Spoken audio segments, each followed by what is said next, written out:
This is the match we expected that we'd have to play from the beginning of the season, looking at the conference and knowing where we might finish. So we've kind of been doing exactly what I thought we'd do. So we've been preparing for this since day one. I obviously wanted to win games during the season to get to this point, but I said the games that matter, excuse me, games that really matter are these postseason games, these playoff games. So we've been preparing to make sure that we're on mission, that we understand exactly what our game plan is, and we know how to go out and win the games and execute properly when we get to these do or die games. Joliet, the first time you guys faced them this season, it was a 7-0 loss. The second time around, it was only a 3-2 loss. What was the biggest difference in the results of those games from the coach's perspective? They showed up to play in the second game. Our game plan wasn't terribly different. We didn't prepare any different in practice, but I think obviously the humbling experience of losing 7-0 was a wake-up call that you can't just roll off the bus and think that you can take the field and compete with anybody. When you're playing against a seasoned program with a lot of returning players, a good coach, a tradition of winning, you're going to face a tough opponent. So obviously you have to respect your opponent and know that it's time to play. And they did that the second time around. So it wasn't definitely wasn't any magic on my part. It was the players really being willing to go out there and execute, and they did it really well. So now the question is, how do you go from a 7-0 loss to a 3-2 loss to now playoff win? We do have some tricks up our sleeve.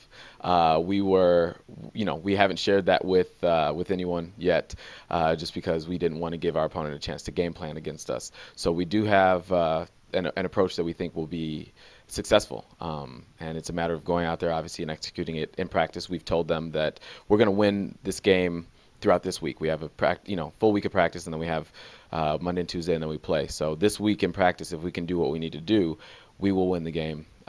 Obviously on paper and in theory, but it just comes time to execute when we get there next Wednesday. So there's not going to be anything, magical that I'll do from the sidelines on Wednesday. It's all this week. So we got to put in the work now to reap the benefits. Reflecting back on this regular season of play, how much fun have you had as a first-year head coach?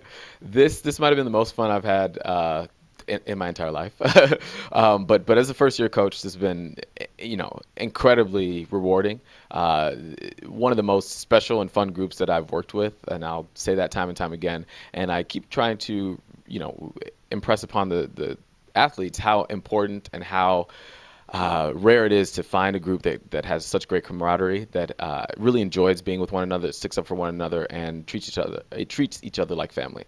This has been, from beginning of the season till now, just wonderful to watch all the players grow, watch them interact with one another, watch them develop as soccer players, as students, as young men, and bus rides have been ridiculous to say the least. So I have to thank all of the bus drivers for their patience with our team. We get a little rowdy, so they've been a lot of fun.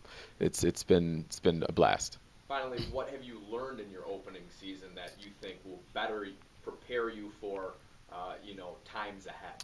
I think that now having a culture established and having players who will be returning players who can quickly help new players acclimate, so that expectations are understood from day one. The players did a great job of really taking to heart the things that I said, but it is easier if you have a player to take you under their wing and help you grow and sort of foster that culture that we're really trying to bring to Madison College soccer. So I think I've learned a few things about helping get my point across, helping to develop personal responsibility, and making sure that everyone's on the same page. But I think that having those returning players will be a big boost to getting that across in the coming seasons, coming years, and players come in and they hit the ground running. I think that we've set a really good foundation for that.